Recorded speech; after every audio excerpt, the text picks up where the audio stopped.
बोले श्री धर्मनाथ संकेश्वर पार्श्वनाथ भगवान की जय। बोले श्री महावीर स्वामी भगवान की जय। बोले श्री अनंत भक्ति निदान श्री गौतम स्वामी महाराज की जय। बोले श्री महोपाध्याय श्री विनय विजय जी महाराज की जय। बोले श्री सरस्वती मात की जय। शांत सुधारस, जिसमें संवर भावना और संवर भावना के अंतर्गत संवर तत्व के 57 भेदों का जो वर्णन चल रहा है, जिसके अंदर 10 प्रकार के यति धर्म की बातें जो कल हमने प्रारंभ की थी। पहला यति धर्म जो रहा हुआ है वो क्षमा नाम का यति धर्म है। 5 प्रकार की क्षमा की बातें कल हमने की थी। आज बाकी रहे हुए यति धर्मों के ऊपर भी कुछ प्रकाश डालने का प्रयास करेंगे। दूसरे नंबर के अंदर जो यति धर्म रहा हुआ है वो आर्जव रहा हुआ है। आर्जव का अर्थ होता है सरलता। मन में किसी भी प्रकार की माया धारण नहीं करनी है। माया से रहित जीवन जीना, सरलता अपने जीवन के अंदर बनाए रखना, वो आर्जवता है। और आर्जवता का जो पालन अपने जीवन के अंदर करता है वो जीव यानी यति धर्मों में होता है। गजब की सरलता उसके भीतर में होती है। और मोक्ष में जाना है तो सरलता सबसे पहले चाहिए। मोक्ष में जाना है तो कोई पूछेगा नहीं वहां पर कि आप कितने शिष्यों के गुरु थे, आप कितनी संपत्ति के मालिक थे, आप कितने ट्रस्टों के पदाधिकारी थे, कोई आपको नहीं पूछेगा। लेकिन इतना जरूर पूछेगा कि भी आपके भीतर में सरलता थी कि नहीं। और जिनके भीतर में सरलता है वो मोक्ष का अधिकारी है। जिनके भीतर में सरलता नहीं है वो मोक्ष का अधिकारी भी नहीं है। तीसरे नंबर का यति धर्म जो रहा हुआ है जिसका नाम है मार्दव। मार्दव का अर्थ है नम्र बन जाना, अहंकार से रहित बन जाना।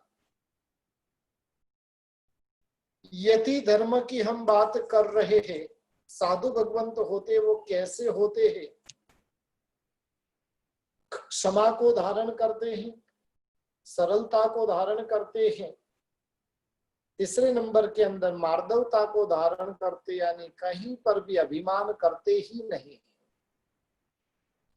पुण्य के उदय से उत्तम कुल आदि की, जाति आदि की प्राप्ति हुई हो, लेकिन फिर भी लेस भी अहंकार वो वहां पर करते नहीं। हम कुछ हमारे द्वारा जो सुकृत हुआ है और उन सुकृतों को भी बताना चाहते हैं। क्यों बताना चाहते हैं? उसके भीतर में कहीं न कहीं देखे तो लगे बिना रहता नहीं है कि वे उसके भीतर में अहंकार पड़ा हुआ है। और जिसके भीतर में अहंकार पड़ा हुआ है वो इतना बड़ा सुकृत करते हुए भी उसके लाभ को प्राप्त नहीं कर सकता है। चौथे नंबर के अंदर यति धर्म जो है वो मुक्ति है। मुक्ति का अर्थ होता है लोभ से जय प्राप्त करना। जो वस्तुएं प्राप्त हुई है उसमें संतोष धारण करना, अनुकूल और अप्राप्त वस्तु को पाने की लालसा नहीं रखना, ये चौथे नंबर का यति धर्म रहा हुआ है। पांचवें नंबर का यति धर्म है तप करते रहना। तप की हमने कई बार बातें की कि भी इच्छाओं का जहां पर निरोध है वो तप है। और वैसे तप धर्म का सहारा यतिवर्य जो होते हैं वो लेते ही रहते हैं। आहार की लालसा, इंद्रियों के भोग, कसायों के जय के लिए यथाशक्य वो बाह्य और अभ्यंतर तप धर्म का आचरण करते रहते हैं। छठे नंबर के अंदर यति धर्म है वो है संयम। आत्मगुणों के विकास के लिए चारित्र धर्म की आराधना करते रहते हैं, और ये चारित्र धर्म की आराधना इतनी कट्टरता पूर्वक वो करते हैं कि वो संयम भी एक प्रकार का यति धर्म हो गया। 17 भेद से संयम का पालन करने की बात शास्त्रों में बताई जाती है। 5 प्रकार के महाव्रतों का पालन करना, 5 इंद्रियों का निग्रह करना, 4 कसायों के ऊपर जय प्राप्त करना, और 3 योग जिसको भी अपने वश में रखना। इस प्रकार से 17 प्रकार के संयम रहे हुए। 7वें नंबर के अंदर सत्य नाम का यति धर्म है। देखिए सत्यता की भी कितनी गजब की ताकत रही हुई है। ज्ञानी भगवंतों ने हर एक जगह पर सत्य को लाकर रखा है, और हमने हर एक जगह पर असत्य को घुसा दिया है। धर्म स्थानकों में भी, गुरु भगवंतों के पास में भी, सब जगह पर असत्य का सहारा लेकर हम चलते हैं। कभी कभार तो हमें स्वयं को ऐसा लगता है कि हमारी जीवन की नैया चल रही है, वो भी असत्य के सहारे ही चल रही है।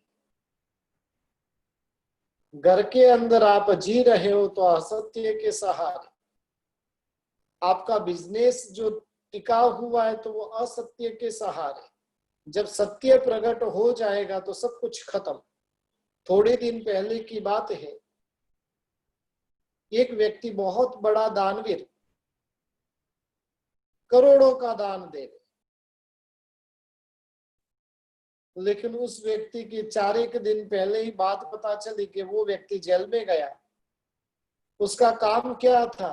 तो कि जो चोरी का माल आता था और वो बेचना, वही उसका काम था। यानी हमारा संसार लगभग जो टिका हुआ है वो असत्य के आधार पे है।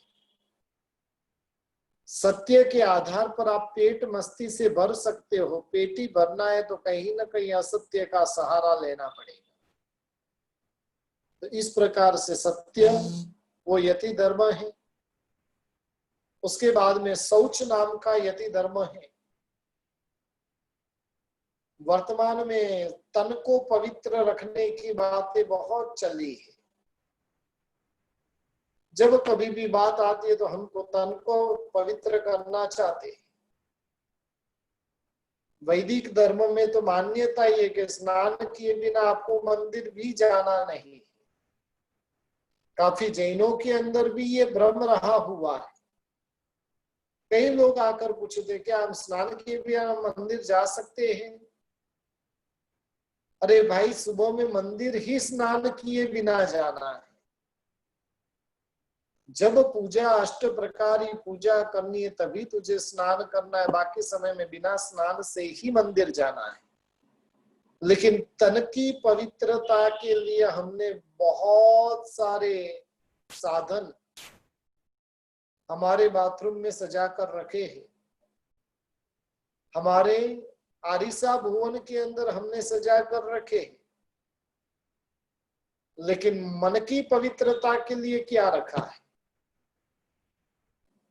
हम तन को पवित्र करने का काम करते हैं। हम तन पे साबुन रगड़ते हैं, शैम्पू आदि के माध्यम से, क्रीम और पाउडर के माध्यम से तन को पवित्र रखने का प्रयास करते हैं, लेकिन उसमें सफलता कभी भी मिलने नहीं है। 100% पक्की बात है।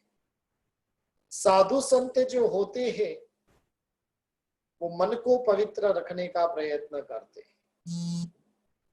मानसिक अध्यवसायों की परिणति शुभ और शुद्ध रखने का प्रयत्न जो करे वो शौच नाम का यति धर्म रहा हुआ है। 9वें नंबर के अंदर आकिंचन्य, जिसे किसी भी प्रकार का परिग्रह जिसके पास में नहीं होता है वो आकिंचन्य है। साधु संत जो होते हैं उनका जीवन किस प्रकार का, आज आकर आज पधारे हैं, उन्हें 5 मिनट में कहा जाए कि साहिब जी आपको ये खाली करके पधारना, उनको कितना टाइम लगेगा? 2-5 मिनट में तो वो रेडी, क्योंकि उनके पास में कोई परिग्रह ही नहीं है। पूर्व के काल में तो साधु के लिए कहा जाता था कि साधु को कितना उपकरण भी कितना रखना, स्वयं उठा सके उतने ही उपकरण साधु संतों को रखने की बात थी। तो ये आकिंचन्य नाम का यति धर्म रहा हुआ है। 10वें नंबर के अंदर ब्रह्मचर्य यति धर्म है। मैथुन का त्याग करें, आत्म भावों में रमणता करना, ये ब्रह्मचर्य है। ब्रह्म यानी आत्मा और आत्मा के भीतर में ही रमणता करना, ये ब्रह्मचर्य है। इस प्रकार से 10 प्रकार के यति धर्म बताए। उसके बाद में 12 प्रकार की भावनाएं भाना, वो भी संवर तत्व के भेद के स्वरूप में रहे हुए। 12 प्रकार की भावना जिसका ही वर्णन हम यहाँ पर कर रहे, 8वीं भावना चल रही है। और ऐसी 12 प्रकार की भावनाओं से जब भावित होते रहते हैं तो हमारा मन आश्रमों से बच जाता है और संवर भाव में लीन हो जाता है। भावना भाते रहने से क्या होगा? कर्म के बंधनों से हम बच जाएंगे, आश्रम को संवर का कारण बना देंगे। जे आसवाते परिसवा, जो आश्रम के कारण है उन्हीं आश्रम के कारणों को संवर के कारण बना देंगे। जैसे स्नान करना है, स्नान को आश्रम भी बना सकते हैं और स्नान को पाप बंध का कारण भी बना सकते, पुण्य बंध का कारण भी बना सकते। आहार को पुण्य का कारण भी बना सकते, पाप का कारण भी बना सकते और संवर का कारण भी आहार को बना सकते। भीतर की भावना कैसी रही हुई है इसके ऊपर उसका पूरा का पूरा आधार रहा हुआ है। ऐसी 12 प्रकार की भावनाएं जिससे मन को भावित करते रहना, और जिन्होंने भावित करना शुरू कर दिया है वो तो आनंद में मस्ती में जी रहे। जिन्होंने भावित करना शुरू नहीं किया तो वो दुखी दुखी रहेंगे। हमें भी अपने मन को ऐसी भावनाओं से भावित करते रहना चाहिए। फिर बताया 5 प्रकार के चारित्र, सामायिक चारित्र, यथाख्यात छेदोपस्थापन्य चारित्र, सूक्ष्म संप्राय चारित्र, परिहार विशुद्धि चारित्र और यथाख्यात चारित्र। ये 5 प्रकार के चारित्र रहे हुए। सामायिक चारित्र को तो हम जानते ही हैं, जिस चारित्र के माध्यम से आत्मा में ज्ञान, दर्शन, चारित्र गुण प्रकट हो, आत्मा में समता भाव प्रकट हो, उसे सामायिक चारित्र कहते हैं। सामायिक चारित्र जो होता है वो सावध्य प्रवृत्ति के त्याग स्वरूप में होता है। सावध्य यानी पापकारी प्रवृत्ति, वो सामायिक 2 प्रकार की होती है, अल्प समय की और जावज्जीव की। हम जो सामायिक लेते हैं वो अंतर्मुहूर्त के 48 मिनट की होती है। साधु संत जो सामयिक धर्म को स्वीकार करते वो यावत जीव की होती है। एक बार सामयिक ले लिया, बस पूरी जिंदगी तक उन्हें सामयिक के भाव में ही रहना है। कब हमारा भी ऐसा प्रबल पुण्य का उदय होगा कि हम भी इस प्रकार के यावत जीव के सामयिक को अंगीकार करने वाले बनेंगे। दूसरे नंबर का जो चारित्र है वो छेदोपस्थापन्य चारित्र है, यानी चारित्र पर्याय का छेद करके पुनः महाव्रत अंगीकार कराए जाते, उसे छेदोपस्थापन्य चारित्र कहते हैं। वर्तमान में देखने जाए तो छोटी दीक्षा होती है और बड़ी दीक्षा होती है। लोगों के समक्ष जो दीक्षा होती है वो छोटी दीक्षा है, वो ट्रेनिंग की दीक्षा है, और जो बड़ी दीक्षा जो होती है वो वास्तविक दीक्षा है। दीक्षा का पर्याय वगैरह जो गिना जाता है वो बड़ी दीक्षा से गिना जाता है। जब तक उनकी बड़ी दीक्षा नहीं होती है तब तक वो नहीं तो साधु है और नहीं तो श्रावक है, बीच की भूमिका में है। इसलिए उनकी लाई हुई गोचरी, उनके साथ में गोचरी वापरना वगैरह कुछ भी साधु संतों को चलता नहीं। जब बड़ी दीक्षा हो जाती है उसके बाद में ही उनके साथ में गोचरी आदि का व्यवहार होता है। तो ये छेदोपस्थापन्य चारित्र, फिर परिहार विशुद्धि चारित्र जो हालांकि वर्तमान में रहे हुए नहीं। वर्तमान में 2 ही चारित्र है, अंतिम के 3 चारित्र वर्तमान में नहीं है। तीसरा चारित्र वो परिहार विशुद्धि चारित्र है। परिहार का अर्थ है त्याग करना। गच्छ का त्याग करके, समुदाय का त्याग करके नव साधु निकलते हैं और 18 महीने की घोर साधना ये साधु संत करते हैं। उसकी बहुत गजब की विधि रही हुई है। तो इसे यानी चारित्र की और विशेष शुद्धि करने के लिए जो चारित्र को अंगीकार किया जाता है उसे परिहार विशुद्धि चारित्र कहते हैं। चौथे नंबर के अंदर सूक्ष्म संप्राय नाम का चारित्र रहा हुआ है, जहां पर लोभ का भी सूक्ष्म उदय हो,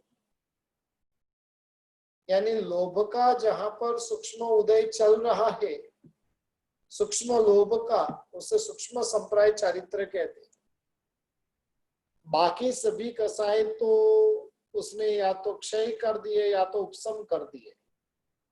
बादल लोभ को भी उसने क्षय या उपशम कर दिया है, लेकिन सूक्ष्म लोभ जो है उसके भीतर में रहा हुआ है। और ऐसे सूक्ष्म लोभ के साथ का जो चारित्र है उसे सूक्ष्म संप्राय चारित्र कहा जाता है। और अंतिम नंबर के अंदर 5वें नंबर के अंदर यथाख्यात चारित्र रहा हुआ है।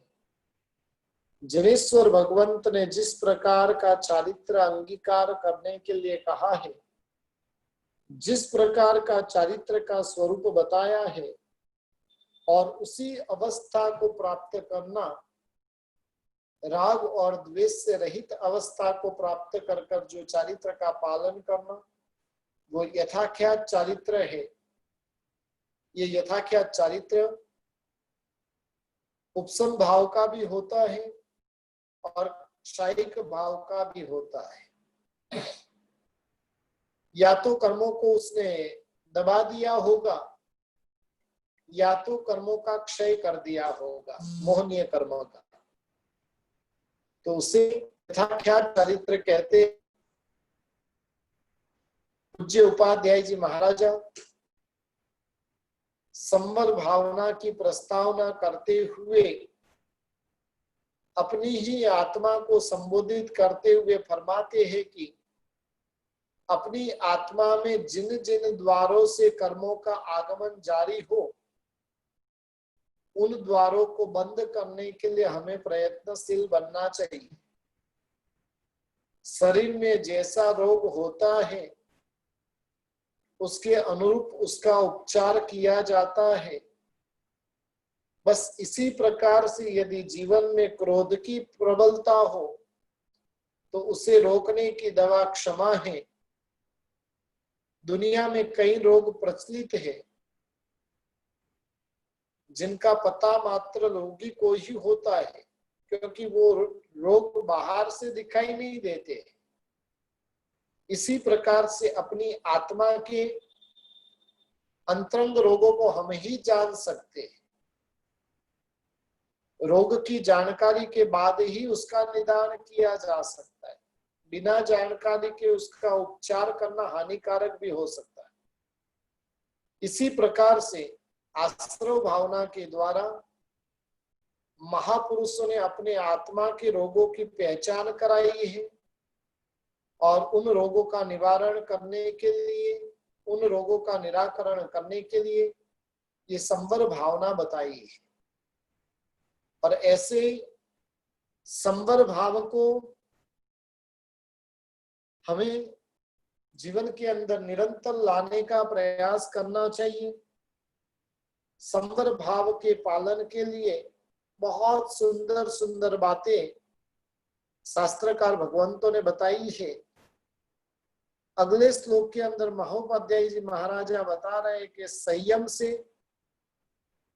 इंद्रिय विषयों को और अविरति को, सम्यक से मिथ्या आग्रह को और चित्त के स्थैर्य को, उसके द्वारा आर्त और रौद्र ध्यान को दबाना वो संवर है।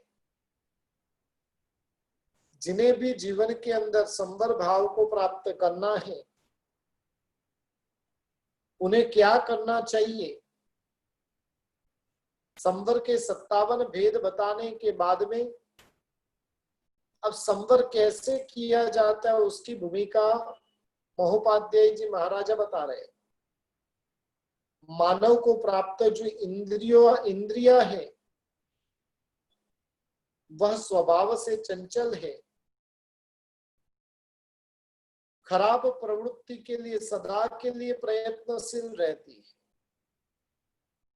उन विषयों के निर्माण के लिए संयम के हथियार का उपयोग करना चाहिए।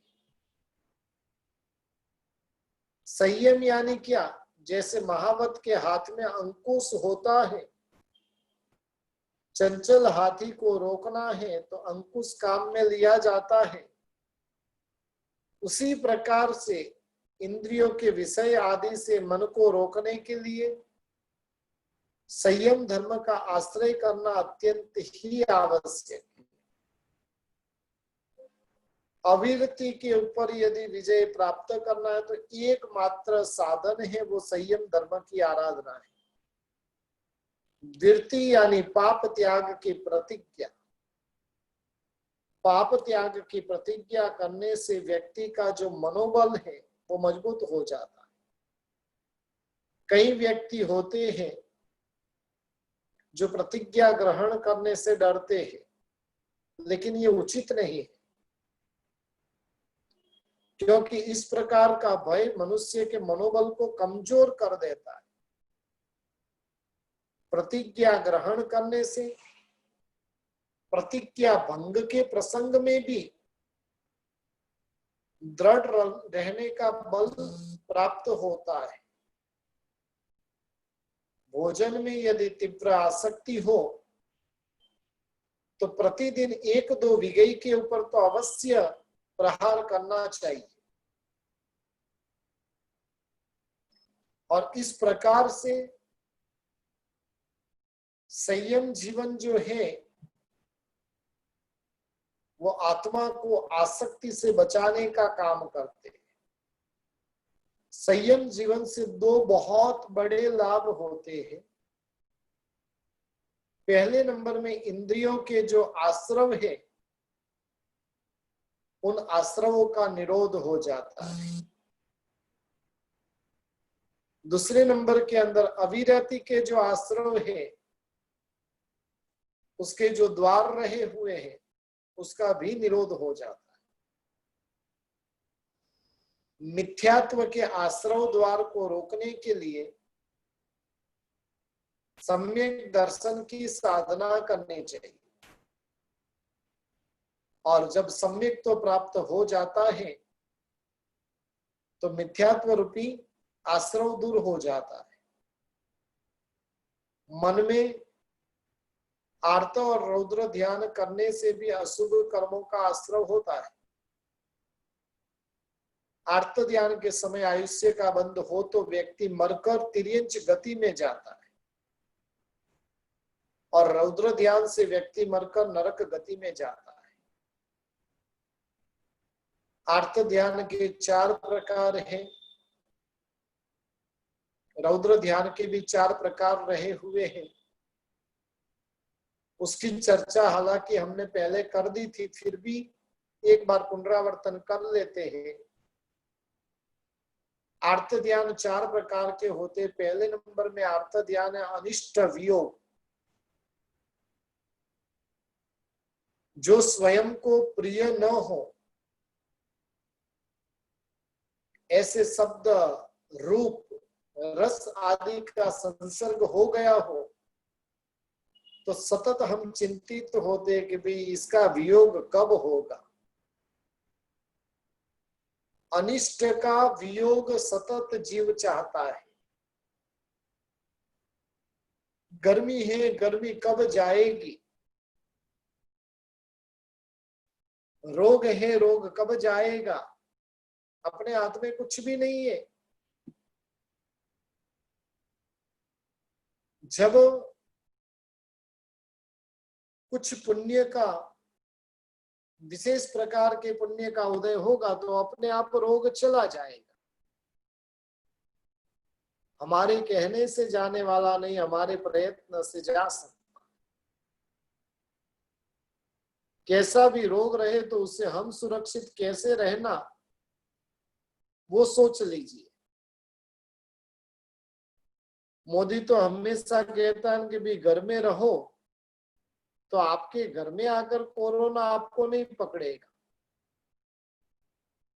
लेकिन हम तो इस तरह से बाहर निकल जाते कि जैसे कोरोना है ही नहीं, फिर तो पकड़ लेगा। कहने का मतलब है अनिष्ट का वियोग कैसे हो, और इस प्रकार से निरंतर जीव चिंतन करता रहता है। दूसरे नंबर में इष्ट संयोग की चिंता जीव को सतत खाई जाती है। जो रूप रस आदि उसे अत्यंत प्रिय है वो मुझे कब प्राप्त होगा, और उसकी चिंता जीव सतत करता रहता है। अनिष्ट उसे चाहिए नहीं, लेकिन पाप का उदय रहेगा तो अनिष्ट आकर उसे बारंबार प्राप्त होगा। इष्ट की प्राप्ति करनी है, लेकिन पुण्य कमजोर रहेगा तो कहां से इष्ट की प्राप्ति होगी।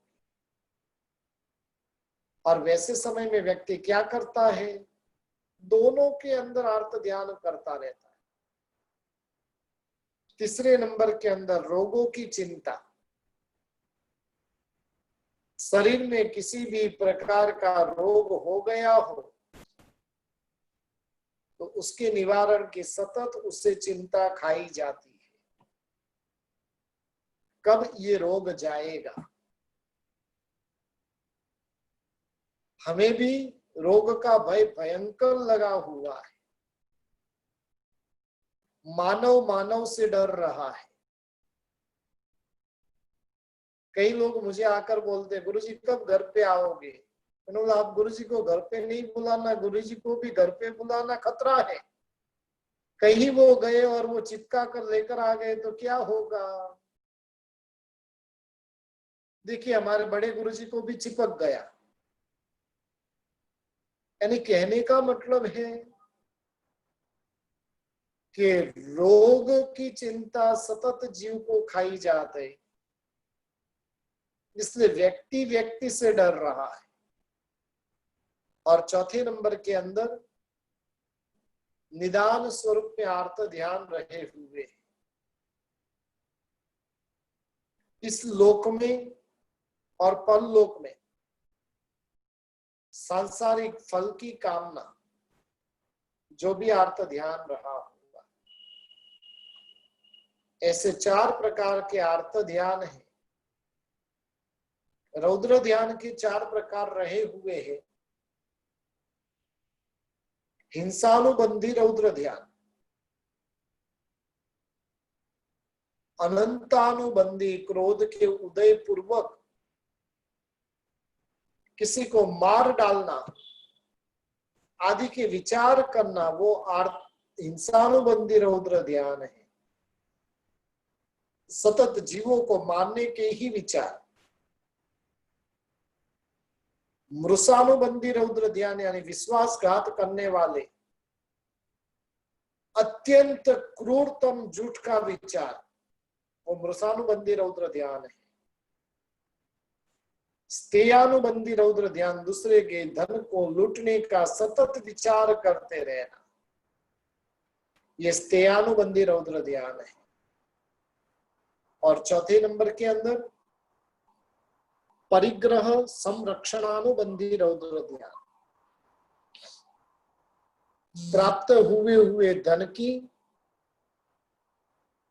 संरक्षण की चिंता, उसको संभाले रखने की चिंता जीव को सतत खाई जाती है।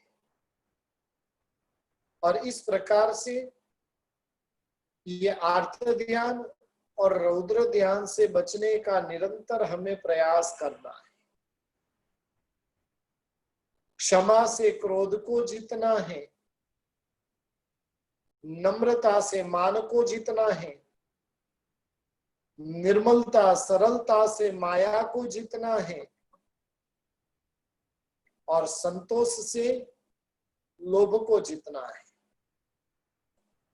जब जब ये कसाय करने के प्रसंग उपस्थित होते हैं और उस समय के अंदर उसके ऊपर विजय प्राप्त करने का निरंतर प्रयत्न करते रहना है। फिर महापुरुष बता रहे कि 3 गुप्ती का पालन करना, मन गुप्ती, वचन गुप्ती, काया गुप्ती, यानी अशुभ मन, अशुभ वचन, अशुभ काया को जीतना है। और उनको जीतने के जो हथियार है वो गुप्ती की साधना है। मनोगुप्ती के द्वारा मन को, वचन गुप्ती के द्वारा वचन को, और काया गुप्ती के द्वारा काया को जीता जा सकता है। मनोगुप्ती को धारण करने से मन के अशुभ विचार रुक जाते, साथ ही साथ मन को शुभ भावना में जोड़े भी रखना है। अशुभ ध्यान में जुड़ा हुआ मन आत्मा को अधः पतन करा कर ही रहता है। वो तंदुल्या मत से याद है ना, जिसको सोचने के लिए मन तो मिला, लेकिन अशुभ ध्यान करने के कारण उसे 7वीं नरक में जाना पड़ता है। ठीक ही कहा है ज्ञानी भगवंतों ने, मन एव मनुष्याणाम कारणम बंध मोक्षयो। मनुष्य का मन वो बंध का भी कारण है, और मनुष्य का मन वो मोक्ष का भी कारण है। जिनका मन दंड में रहता है वो बंध करता है, जिनका मन गुप्ती में रहता है वो मोक्ष का कारण बनता है। मनोगुप्ती से वशीभूत मन मोक्ष का, और स्वच्छंद मन कर्म बंध का कारण। वचन गुप्ती का पालन करने से मिथ्या वार्तालाप, विकथा, निंदा आदि का त्याग हो जाता है, और जिस कारण से आत्मा अनेक पापों से बच जाती है। काय गुप्ती के पालन से काया की जो विविध प्रकार की चेष्टाएं हैं और उन चेष्टाओं के ऊपर विजय को प्राप्त करने वाली बनती है। इस प्रकार से आश्रव के जो द्वार थे और उन द्वारों के ऊपर कैसे संवर का द्वार वहां पर रखना है, यानी आश्रव के संवर के सामने आश्रव टिके नहीं, और उसके लिए एक के प्रतिपक्षी दूसरे संवर को महापुरुषों ने बताया है। बस हमें भी आत्म कल्याण के मार्ग के अंदर यदि आगे बढ़ना है तो संवर करना बहुत जरूरी है। जीव संसार में निरंतर आश्रवों को कर करके अपने संसार को उसने बढ़ा के रख दिया है, लेकिन अब इन्हीं आश्रव के द्वारों को संवर का कारण हमें बनाना है। मुक्ति नगर में यदि पहुंचना है तो उसके लिए एक बहुत सुंदर जो नाव है, और वो नाव का नाम है संवर। आश्रमों का रोध हो जाएगा, आश्रम रूपी छेद यदि बंद हो जाएंगे, द्वार बंद हो जाएंगे, तो संवर रूपी जो नौका है वो मोक्ष रूपी नगरी तक हमें पहुंचा सकती है। यदि विशाल सागर में यात्रा करने के लिए नाव है, लेकिन वो नाव यदि कमजोर रहेगी, छिद्र से युक्त रहेगी, तो मंजिल तक पहुंच पाना असंभव हो जाएगा। छिद्र युक्त नाव के अंदर शीघ्र पानी भर जाने की संभावना रहती है, और पानी से भरी हुई जो नाव है वो समुद्र के तल में पहुंच जाती है। इसलिए सर्वप्रथम नाव के छिद्रों को बंद करना अनिवार्य रहा हुआ। नाव से जिस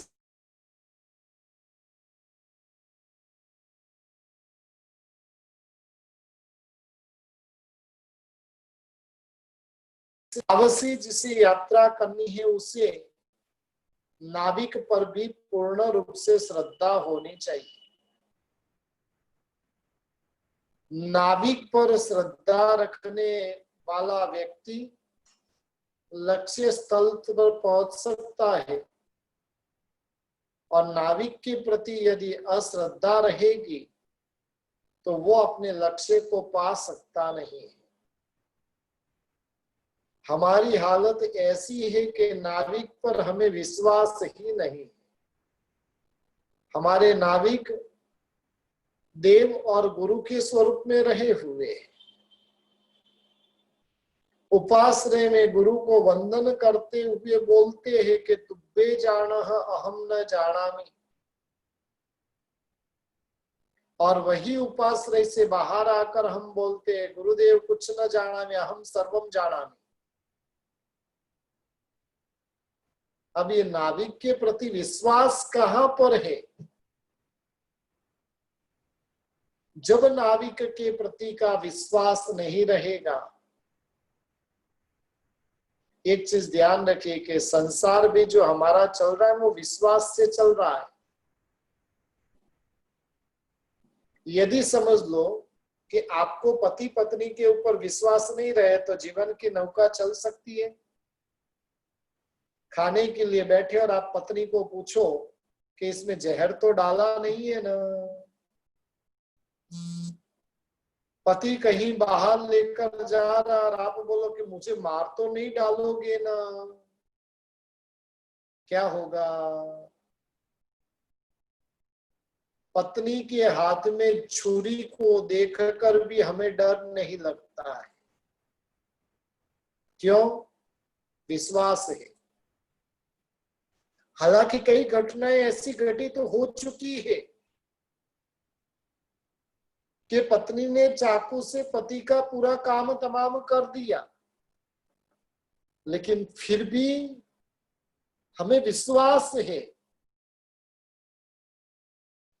वैसे ही जो आध्यात्मिक जो नाव है और उस नाव के नाविक के ऊपर श्रद्धा है कि नहीं।